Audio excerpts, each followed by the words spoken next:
Habari za wakati huu mtazamaji, mimi ni Benjamin Misanga na huu ni mwendelezo wa matangazo yetu. Kiongozi mkuu wa Irani Mojtaba Khamenei amesema kupitia ujumbe wa maandishi siku ya Alhamisi kuwa Marekani imeshindwa katika vita vyake na Irani, huku uongozi wa Irani ukikaidi maonyo ya Rais Donald Trump kuhusu mzingiro wa muda mrefu. Leo, miezi miwili baada ya operesheni kubwa zaidi ya kijeshi na uvamizi uliofanywa na mabeberu wa dunia katika eneo hili na kushindwa kwa fedheha kwa mipango ya Marekani, ukurasa mpya unafunguka kwa Ghuba ya Uarabuni na mlango bahari wa Hormuz, alisema Khamenei katika ujumbe uliosomwa kwenye televisheni ya taifa. Ujumbe huo wa Khamenei, ambaye bado hajaonekana hadharani tangu kuteuliwa kwake Machi 9 kama kiongozi mkuu wa Irani, ulitolewa wakati wa maadhimisho ya kila mwaka ya siku ya Ghuba ya Uarabuni nchini Irani.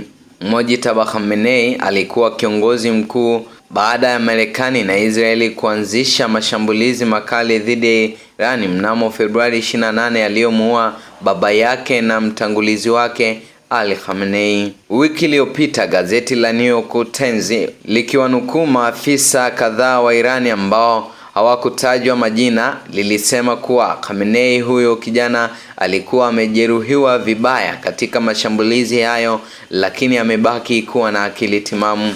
Katika ujumbe wake wa Alhamisi alisema kambi za kijeshi za Marekani katika kanda hiyo hazina hata uwezo wa kuhakikisha usalama wao wenyewe, sembuse kutoa matumaini yoyote ya kuwalinda washiriki wao.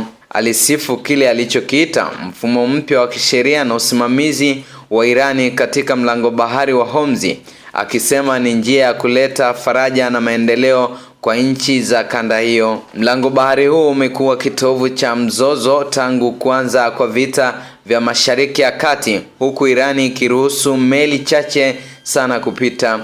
Wiki iliyopita mbunge mmoja mwandamizi alisema Teherani imepokea mapato ya kwanza kutokana na ushuru iliyoweka kwenye mlango bahari huo. Khamenei alitabiri maisha ya baadaye yenye mwanga kwa Ghuba bila Marekani na kuwalaani wale aliowaita watu wa nje, akisema wanaoingilia kati wakiwa mbali ya maelfu ya kilomita hawana nafasi hapo isipokuwa chini ya maji yake. Mapema Alhamisi, rais wa Irani Masoud Pezeshkian alisema kuwa mzingiro wa majini wa Marekani uliowekwa kama kisasi dhidi ya hatua za Irani huko Hormuz umeshindwa tangu mwanzo.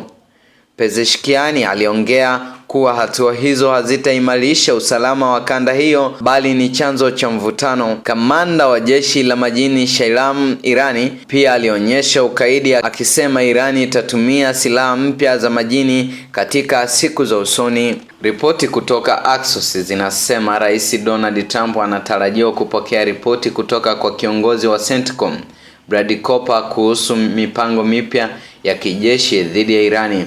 Inasemekana CENTCOM imeandaa mpango wa mashambulizi mafupi na yenye nguvu dhidi ya miundombinu ya Irani ili kuvunja mkwamo wa mazungumzo.